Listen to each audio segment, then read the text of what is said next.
besides signing a striker in January, what would you do now? Is it stick to this weird coin flip? Because that's what it feels like to me. It feels like a coin flip before a game. No, that's not helping anybody. Pick a striker and go with them. Have a defined first choice and a definite second choice. Giving them 45 minutes each and starting one in 1 week and then the next one the next week. That's not helping anybody. It doesn't help the players' mental health, does it? Especially that younger lad who's probably arrived in a new country for the first time, and I don't know what his support system's like, but he must be thinking to himself, does this manager like me? Does he not like me? Do the fans like me? Do the fans think I'm crap? What do my teammates think of me? Do my teammates think I'm crap and that I'm a waste of money? Did I make a mistake coming here? Should I have just stayed at Villarreal? No, Moyes has disappointed me so far in his handling of the striker situation. It's probably the only massive criticism I've had of him since he's come back. Really, I don't think he's handled this well. And now I know you want better options than Beto and some kid who's just come to the Premier League for the first time in Thierno Barry. But at the end of the day, I always think back to that quote Marcel Brands said to, I think it was Moisey Ken's mum, when Moisey Ken came over to sign his contract for Everton. He said to her, "We'll take care of your son. We're not just bringing him here to treat him just as an asset. Like, if he's not scoring, then we're just going to leave him out in the cold. We don't care what he does."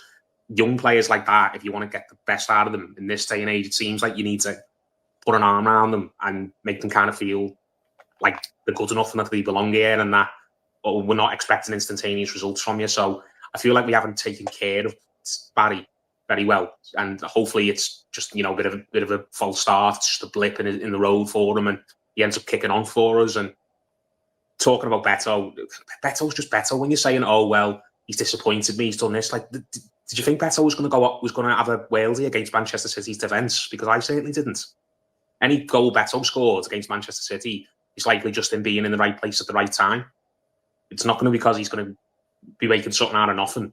So you can't be disappointed if you don't expect one. So Beto's just Beto. He's just a big lump of a striker who might occupy a defender who's not got the best concentration and isn't experienced. Like City's players are definitely not that. They're very experienced and they've just coached to within an inch of their life by Pep Guardiola. So only chance Beto was going to get any success would just be if he had an absolute world-class ball to run onto, or if the ball hits him off the arse and went in the goal. So I'm not going to be too hard on Beto because I wasn't expecting some sort of prime Lukaku performance, really. But he's got to make up his mind, David Moyes, who he's going to play with going forward. That doesn't mean you just start one every single game, no matter what, and you always bring the other one off the bench. You can interchange them, but giving them 45 minutes here and there and constantly chopping them week after week after week's not doing either one of them any good, really. It's not helping Barry's development. It's not really helping Beto's development either. I know Beto's 26, 27 now, but